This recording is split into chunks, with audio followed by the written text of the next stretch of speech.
All right, folks, welcome to the show. This just in before we get hopefully to Rick Santorum.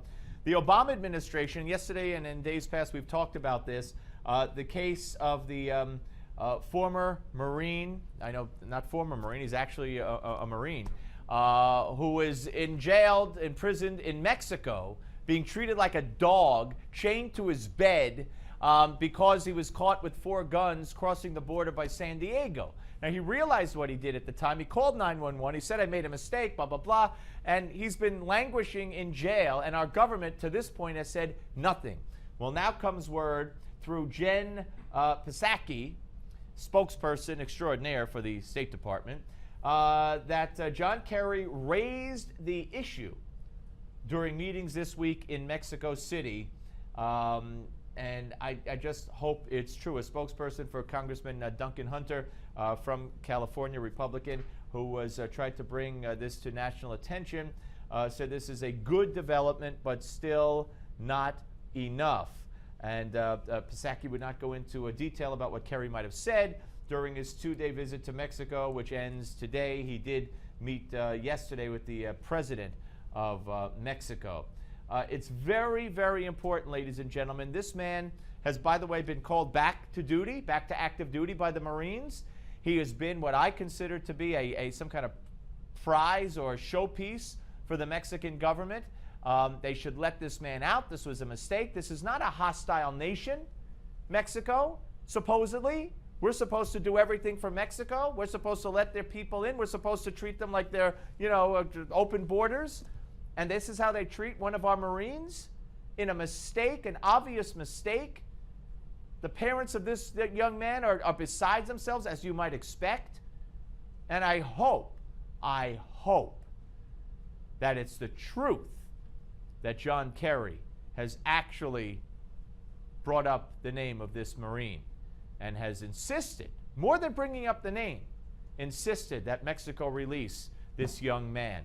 All right, folks, joining us now is Rick Santorum, of course, former congressman, former senator from Pennsylvania, and former presidential candidate, and the CEO of Echolite Studios, and the author of a great book, Blue Collar Conservatives Recommitting to an America That Works. Hello, Senator.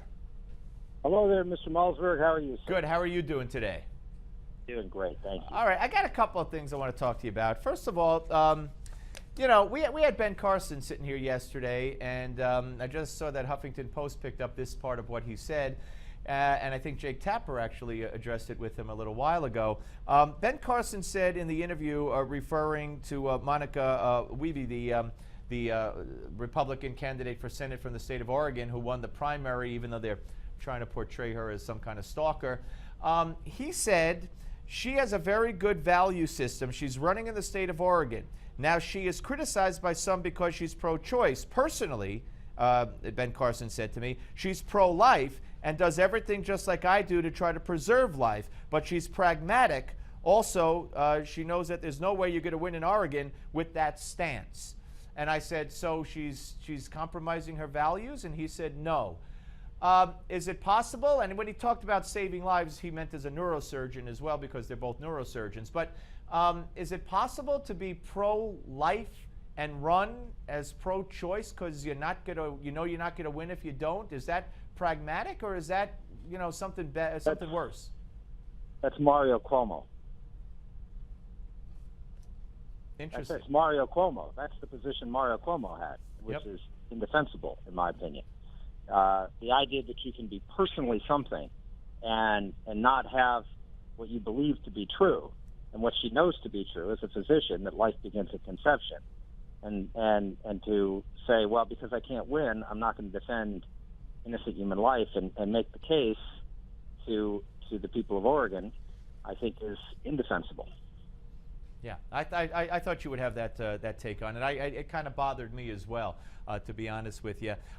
Rick, when you see what's going on with this veterans, I hate to say scandal, but I don't even know what to call it, because the bottom line is veterans have died and are not getting the treatment they need. I fear that we're all going to be in that position one day under Obamacare. But when you see the president come out there yesterday, madder than hell, not mad as hell, but madder than hell, mind you, who learned about this just like we did on CNN, watching TV, what goes through your mind? This is the CNN president. He doesn't know anything. I mean, he's supposed to be president of the United States. He's supposed to be in charge. He's supposed to have people that tell him that there are problems, and he finds out about things like we do. It's remarkable that you have a president who is so out of touch and disconnected with the governance of this country. And you wonder whether he really is interested in doing the job or he just likes to go around and campaign. And it's for the president of the United States to not know that there is this level of dysfunction within the Veterans Administration, that the resources are such that they either don't have.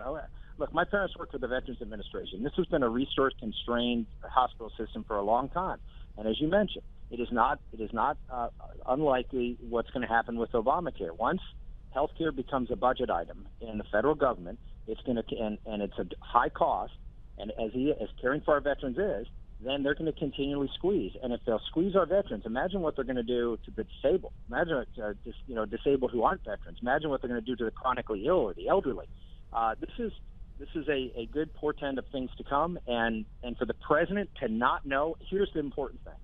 Wouldn't you be asking?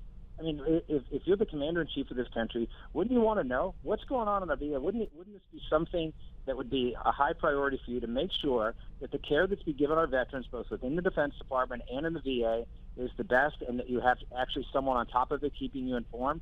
Obviously, the president doesn't consider this a high priority. That's why he found out about it on the news. Yeah, and it's not the first so-called scandal he found out not about the first. On the news, and I'm sure it's Rick. It's not gonna be the last either. Your book is you. I mean, you read through that book, and it's Rick Santorum, and it's who he is, who he proudly is, and that's why I admire you so much, because you don't back down. You would never have the Mario Cuomo stance on any issue. If you believe it, you talk about it, and you champion it, and you don't, and you support those who support it, and you don't nuance your way or try to nuance your way into favor with people. And I think that's very important. And when you talk about recommitting to an America that works, I know that a big part of that are your social values. Well, the big part of the book is talking about how we have to get three things in order. Number one, we have to create jobs that the 70% of Americans who don't have a college degree can have, that are family-sustaining, good-paying jobs. If you look at, I guess a couple of months ago, there was a company that was bought for like $20 billion called WhatsApp, and they had 55 employees. Now imagine a manufacturing company worth $20 billion. How many employees they'd have?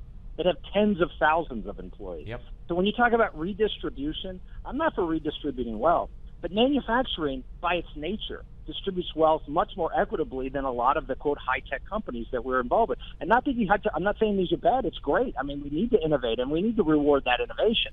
But we also need to make sure that we have an economy that's growing and vibrant in the sector of the economy that does redistribute wealth in the way markets redistribute wealth. And that's why the energy sector and the manufacturing sector are so key to Americans who are being left behind by this new economy. And then secondly, we have to train. And so vocational education. I was down in Miami today at the Latin Builders Association Academy. It's a builders organization that started a charter school to teach kids how to do business and management and get into that business. And then they're going to start a vocational school to help train an apprenticeship. So these are the kinds of two, and we Republicans simply don't talk about workers. We don't talk about what we're going to do to create opportunities for workers. And finally, and the point you're making, the family. You can't have a strong economy unless you have a strong family unit. And when the family breaks down, the economy breaks down, particularly in neighborhoods where there is no marriage and there are no dads. No, I absolutely. And, I want to talk about some of the issues here, and I want to talk about how does immigration reform impact on what you're talking about. We had Larry Kudlow on, who I love and I respect greatly, and we disagree on this, and many Republicans disagree with me on this.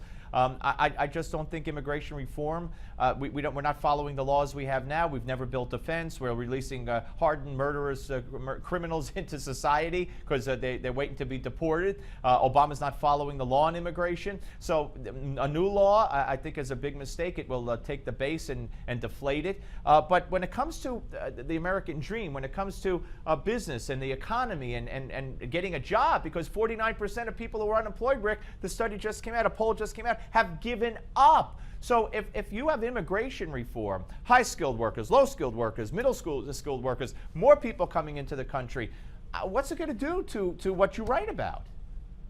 Well, the sad thing is, I think it was a Senate bill that was passed doubles the level of immigration. We're talking about 50 million new immigrants here in the next 20 years. Look, I'm a first-generation American. I believe in immigration. I think immigration is a wise thing. But we have to do it in a way that takes care of the people in this country, at the same time creating opportunity for people who want to be Americans, who want to work, who want to add and participate in the values of this country to do that. And I think we just have to be, we shouldn't have immigration lotteries. This shouldn't be a random type of activity. It's never been in the past. I mean, if you look back in the history of this country, I shouldn't say it's never been. It's rarely been in the past. We've actually been very conscious about the immigration flow in this country because we want to make sure that American workers are protected.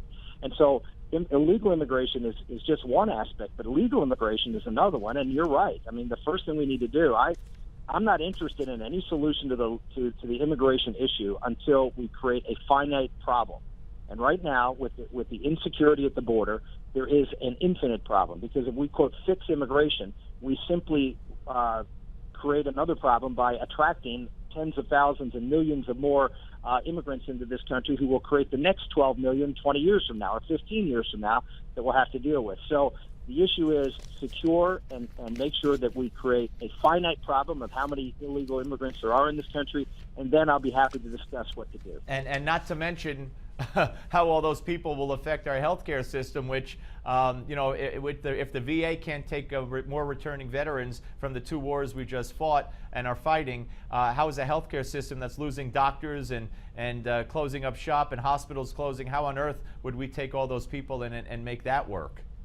Well, look, this is a serious problem, and we don't have a serious person on the other side of the table. President Obama is not serious about this problem. If there's anything I want to communicate to the immigrant community, and again, I'm a first-generation American. My father's an immigrant to this country, that this president is not serious about this problem. He cares about the politics.